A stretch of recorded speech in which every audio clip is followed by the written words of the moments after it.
Hello friends, welcome to my YouTube channel Saral Astro. आज हम बात करेंगे भावार्थ रत्नाकर का अध्याय 2 विद्या योग विचार श्लोक नंबर 3 और 4 के बारे में। तो शुरू करते हैं आज का सेशन। सबसे पहले हम जानेंगे श्लोक नंबर 3 के बारे में। श्लोक नंबर 3 की संस्कृत स्लाइड मैंने आपके सामने रख दी है। उसके अंदर रामानुजाचार्य कहते हैं कि द्वितीयस्थो रवि बुधो ज्योतिर्विद्या विशारदः तावेव शनिनादष्टा गणितज्ञो भवेन्नरः।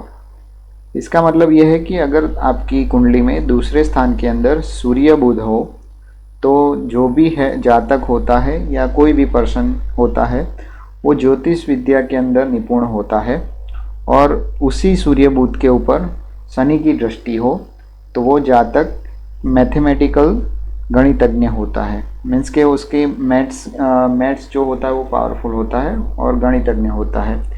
अब एग्जाम्पल के तौर पे हम जानेंगे। तो एग्जाम्पल के तौर पे मैंने इधर मकर लग्न की कुंडली ली है।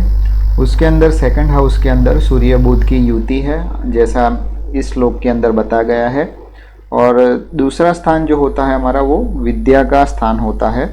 तो दूसरे स्थान के अंदर सूर्य बुध की युति वो ज्योतिष विद्या को दर्शाती है। मीन्स कि अगर आपको ज्योतिष विद्या के अंदर निपुण होना है तो सूर्य बुध की युति होनी चाहिए। तो वो सेकंड हाउस के अंदर है, तो विद्या स्थान के अंदर ही सूर्य बुध की युति है। इसी वजह से रामानुजाचार्य ने ये कहा कि वो ज्योतिष विद्या के अंदर निपुण होता है। अब उसके ऊपर शनि की दृष्टि हो तो वो जातक गणित यज्ञ होता है। तो देखिए शनि की दृष्टि क्यों माना गया, क्योंकि मैथमेटिकल आपको कुछ भी इक्वेशन सॉल्व करना है तो शनि जो होता है वो सबसे बेस्ट प्लेनेट होता है। तो जो भी है वो शनि की दृष्टि अगर सेकंड हाउस में पड़ती है, मीन्स के आप देख सकते हैं कि सूर्य बुध के ऊपर शनि की दृष्टि पड़ रही है। तो देखिए शनि जो है वो तीसरी दृष्टि इधर कर रहा है। शनि की नॉर्मली 3 दृष्टियाँ होती है, 3, 7, 10। तो उसमें से तीसरी दृष्टि वो है वो सूर्य बुध के ऊपर हो रही है।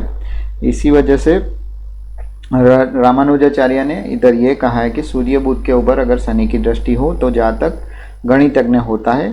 अदरवाइज शनि की दृष्टि ना हो तो सूर्य बुध अगर सेकंड हाउस में भी हो तो आपका जो ज्योतिष विद्या के अंदर आप निपुण हो जाते हैं। अब बात करेंगे फोर्थ श्लोक के बारे में। फोर्थ श्लोक की मैंने संस्कृत स्लाइड मैंने आपके सामने रख दी है।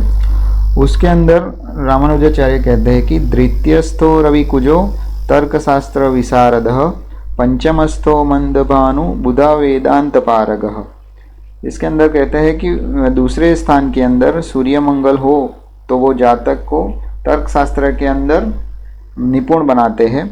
और पांचवें भाव के अंदर शनि सूर्य बुध हो तो जातक को वेदांत के अंदर वेदों के अंदर पारंगत बनाते हैं। मीन्स के वेदों का वो ज्ञाता होता है, उसको वेदों का नॉलेज बहुत होता है।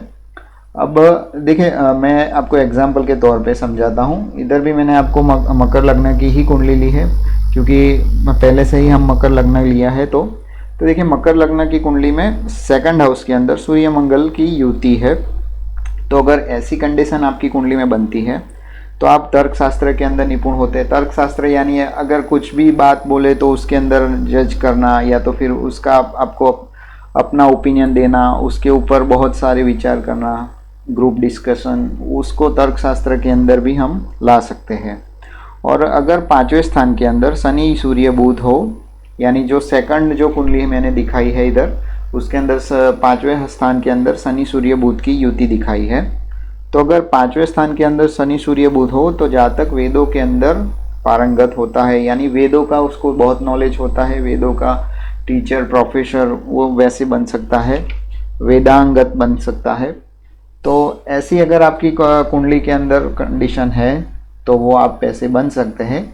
फिर से हम रिपीट कर लेते हैं। श्लोक नंबर 3 के अंदर आपने आज देखा कि सेकंड हाउस के अंदर सूर्य बुध हो तो वो जो भी जातक है वो ज्योतिष विद्या के अंदर निपुण होता है। और उसके ऊपर भी अगर शनि की दृष्टि हो तो जातक गणितज्ञ होता है, मीन्स के मैथमेटिकल प्रोफेसर होता है। और चौथे श्लोक के अंदर हमने आज ये जाना कि सेकंड हाउस के अंदर सूर्य मंगल की अगर युति हो तो वो जातक तर्कशास्त्र के अंदर निपुण होता है। और अगर पांचवें स्थान के अंदर शनि सूर्य बुध हो तो जातक वेदों के अंदर पारंगत होता है, यानी वेदों का वो ज्ञाता होता है। तो आज के लिए बस इतना ही था। उम्मीद है आपको ये वीडियो अच्छा लगा होगा। अगर ये वीडियो अच्छा लगा है तो लाइक शेयर एंड सब्सक्राइब जरूर कीजिए। तब तक के लिए मुझे इजाज़त दीजिए। Thank you.